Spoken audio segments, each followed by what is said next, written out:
All right, I had an intro with the pedal, the usual kind of messed up graphics. I'll put some photos at the end of this, or maybe I'll link to some photos because I think Movie Maker might go really slow if I have photos in there. It might compile the video very slowly, so I'll get you some pics.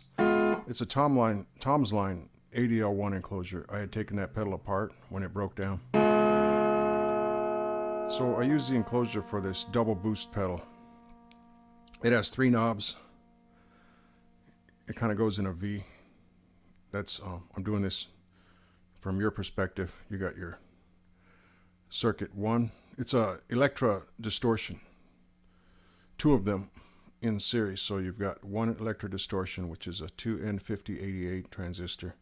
You got a second Electra Distortion, which is a 2N5133, and then it goes back to the final knob on your right, which is a volume. Each one of the knobs has a filter circuit.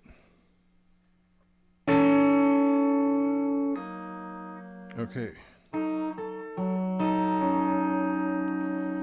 Each one of the knobs has a filter circuit. I'm on the Peavey Bandit. Anyway, your first knob with the 2N5088 circuit is a low pass, and the second knob is a high pass, and the third knob is another low pass. I had expression pedal capability, but it was very loud.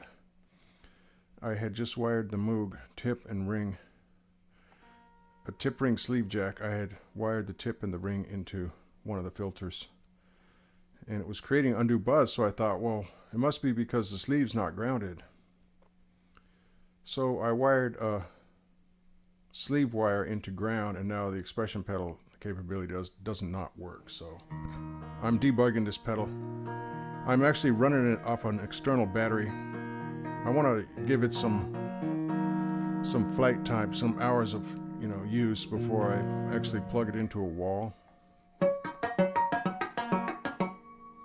But so far so good. So here's the Bandit with just 20 watts, a little bit of grit on the lead channel.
Yada, right? So I've got all the controls on the expression pedal. I mean on the double boost pedal maxed out, so you can hear the volume change. See, it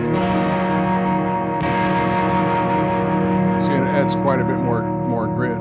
It adds quite a bit of grit. So.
Okay, so these potentiometers are not wired such that the signal just passes through and then there can be some bleed off into the filter. Let's see. I think it's lug 2 is the input to the pot. And then let's see, it was flipped over when we look at it backwards, like when we're wiring a guitar circuit from this angle. So your lug, if you got your pot up here, you got your lug 2, lug 1 and lug 3 from right to left if you're looking at the back of the pot. And if you flip it around and you got the pot arm coming out, you've got lug 1, 2, 3, looking at it from straight in like this. So anyway, looking at it from the back, you've got 1, 2, 3. So I think the wire goes in to lug 2, comes out lug 3, and then you got your bleed off on lug 1. So it's capable of actually pretty much turning off is what I'm saying. If I had just not even had an out, just wired into, how does that work? If I had wired from one pot to the next, just attached to lug 2, then gone to the next lug 2, then the last lug 2, and out, I think that it would be louder. It wouldn't go down in volume so much. Anyway, here's what it sounds like. Let's see. I'll turn the low pass, potentiometer number 1 on the upper left.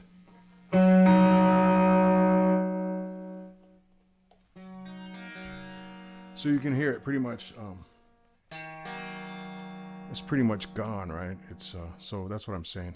If I had wired it differently, to make a long story short, if I had wired it differently, it wouldn't be so soft. So we bring it up a little bit. These are, I think you got your logarithmic pots, and counterintuitively, they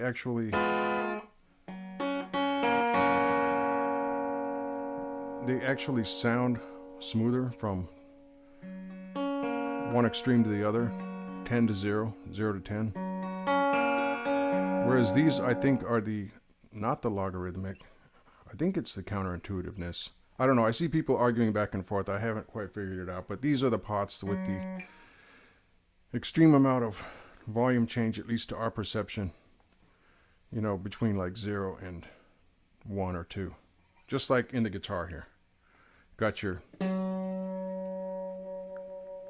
all your motion down here between like 0 and 3. Very little between like 2 or 3 and 10, so to speak.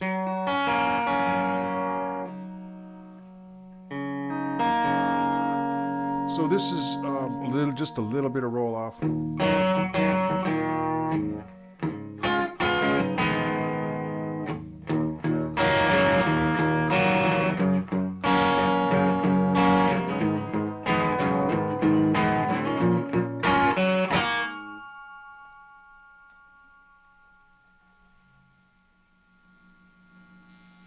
But you can hear, that was about 4 o'clock, level 4. About 8 o'clock, I guess. You can hear it with with that circuit engaged fully.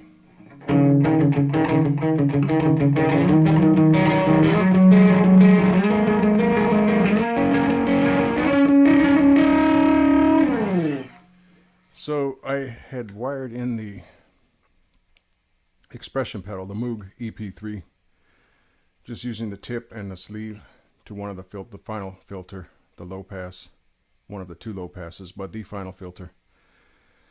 Just wired tip and ring into that. Tip and ring. Did I say tip and sleeve before? Just tip and ring. And it sort of functioned a little bit as a low pass. It's got a 100K value between those 2 connections, so to speak. 0 to 100K. The other 2, like tip to sleeve, is like 0 to 50, and ring to sleeve is like 50 to 100. or I might have it backwards, but the other ones are 0 to 50 and 50 to 100. The tip and the ring are 0 to 100. Okay, so I wired those in, but it was super noisy. I figured this out after a few days. I mean, noisier than this. And I thought, well, it's because the sleeve is not wired into ground. So I wired sleeve into ground, and now the expression pedal doesn't work at all. So that's more debugging to do. Usually your jacks have metal on the outside, and it's connected into sleeve. It's all together. Everything is going into ground. A lot of, well, not everything, but a lot of things are going into ground. And so a lot of these jacks, whether stereo or mono, they go into ground. Their sleeve is connected into the enclosure and the pots and everything, all the metal parts. It's all grounded out, and then you've got some wires you want to gather together for ground. I mean, that's being simplistic, but that's sort of the basics. Well, I've got these plastic jacks, so it doesn't appear as though the sleeve is automatically in ground. So I thought, well, that's the cause of the buzz. And I wired the third lug into ground last night, but now it totally doesn't work. And after I had done that, and before I tried it out today, you know, as I was thinking last night, going to sleep or whatever, I was thinking, I'm not sure that's going to work, because tip and ring, one of them is already in ground. Now, isn't that going to mess with things if I bring sleeve into the equation? You know, because of what I said, tip to sleeve, ring to sleeve, one or the other is 0 to 50 or 50 to 100. I forget which. But tip to ring is 0 to 100. Anyway, blah, blah, blah, right? The bottom line is I tried to wire the sleeve into ground and it stopped working. Instead of making a lot of noise like it was, it just stopped working. But this is the sound of the pedal without the expression jack working. This is just the plain old double boost pedal. So let's try out what is supposed to be a high pass filter in the center pot.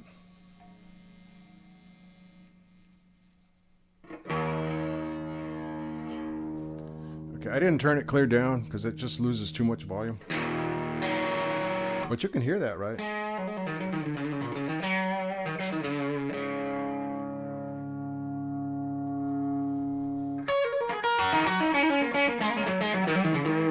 You can hear it's a little trebler-ish, a little more treblish. I'm gonna take the number 1 and number 2 pots and reverse them, and we'll see if it gets more of a low pass sound.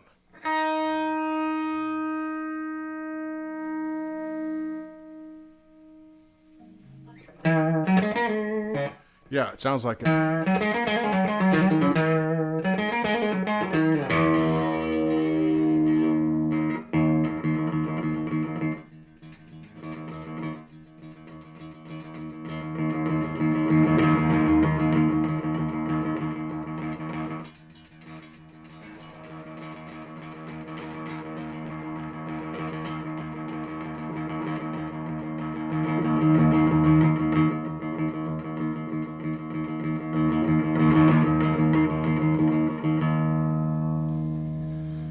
Yeah, I think it maybe it's more of a high pass, that number 2. Anyway, everything's on full blast again.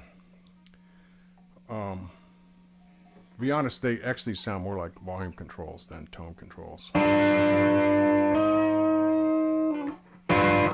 that was another thing I wondered about as I was building this and testing it out along the way is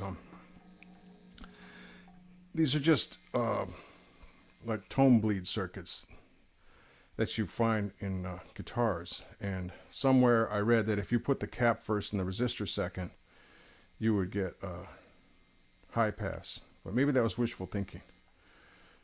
If you put the resistor first and the cap second, you do get a low pass. But that's all in the guitar when you haven't powered up yet, so to speak, in a passive circuit, a passive guitar, passive wiring.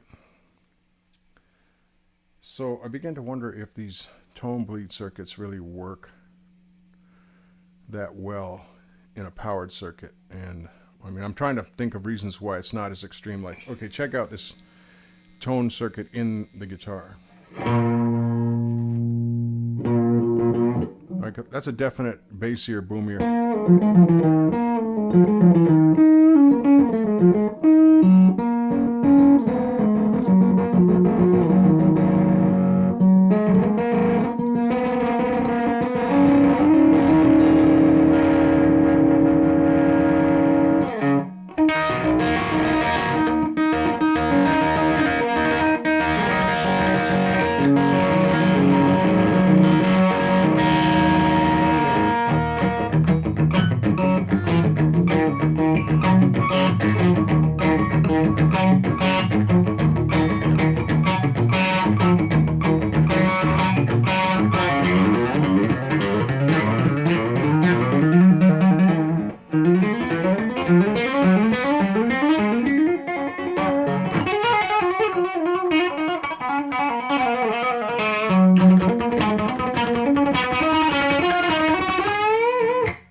Did you hear that C sharp?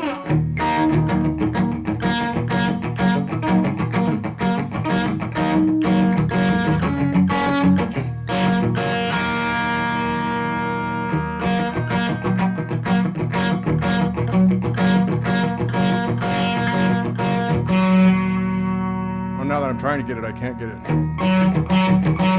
There it is.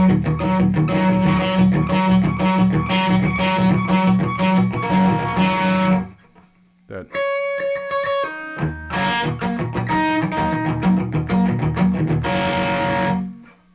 So I've talked about the resonance of the C sharp on this guitar before. I mean, ostensibly it's in E flat, right? So, and the note that keeps popping out is that.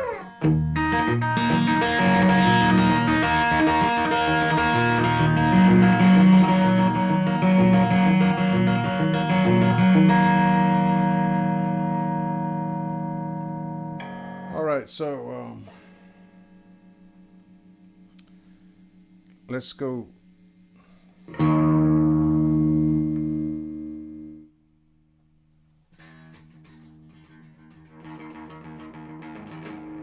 I think I just have a failure to understand high pass.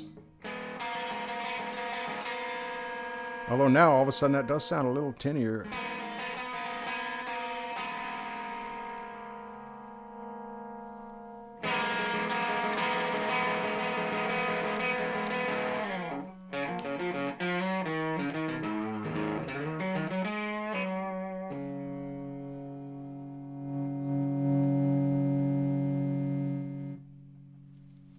Okay, this is the third pot. It's not wired into one of the circuits per se. It's just on the way out. It's after both circuits. And that's with it's zeroed out.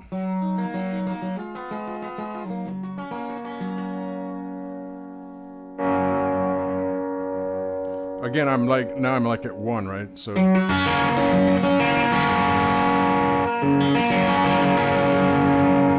almost everything volume-wise has come back.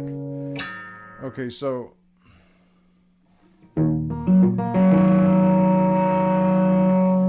it's going to be interesting to find out which one it is, if it's the logarithmic or the, I don't even know the word right now, the other kind of pot that is more smooth to the human ear, because these pots, again, are really extreme down at like 0 and 1. And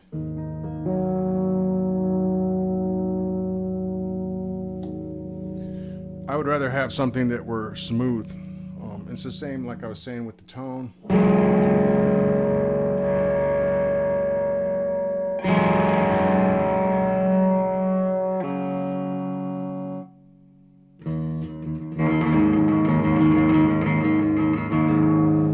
Okay, well that's a little bit embarrassing, but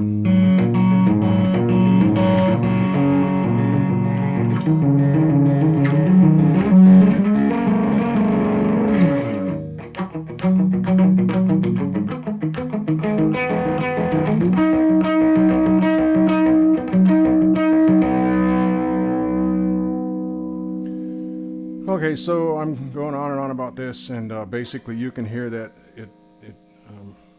it's louder than just the amp by itself. There's the amp.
So that's kind of this boost. I think it sounds great, actually. If I can get the expression pedal thing sussed out. And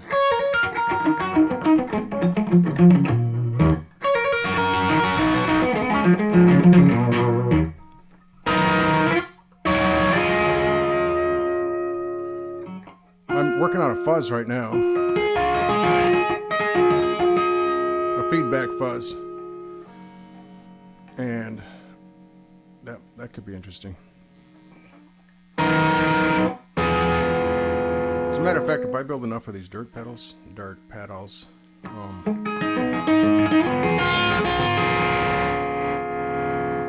I'll be able to run just dirt pedals that I built.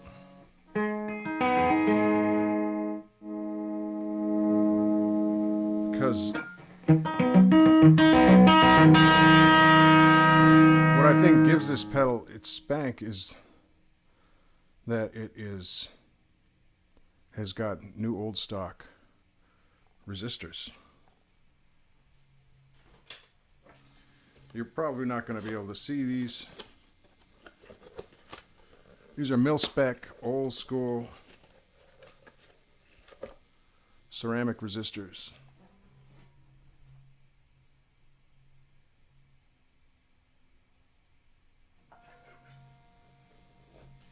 Yeah, that's an incredible camera shot.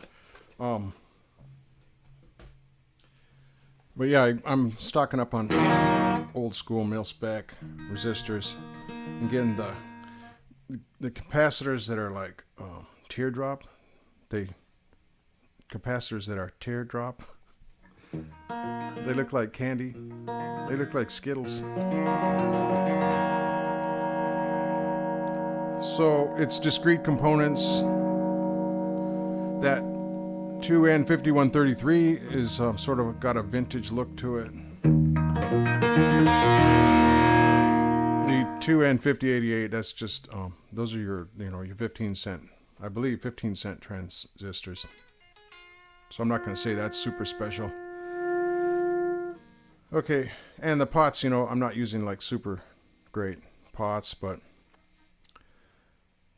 I think the resistors, the ceramic resistors, can add a lot.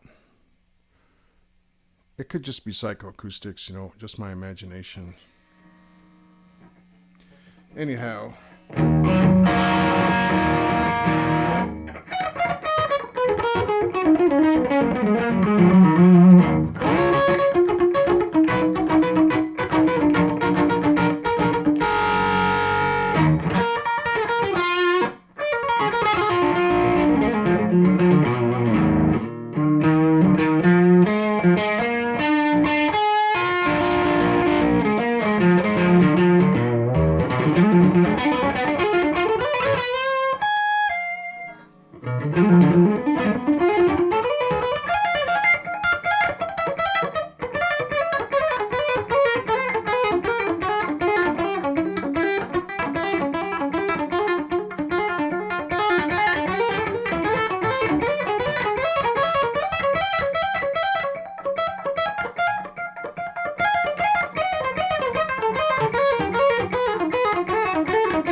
Okay, this pedal is pretty exciting. You know, sometimes a pedal I just won't play it that long, but it seems I want to keep playing with this pedal, so that's one indicator, positive indicator. But then there's the thing of like, what mood were you in? Like, you have to calibrate the moods that you were in for the different times you were trying the pedals, and use heuristics to kind of figure out what's what.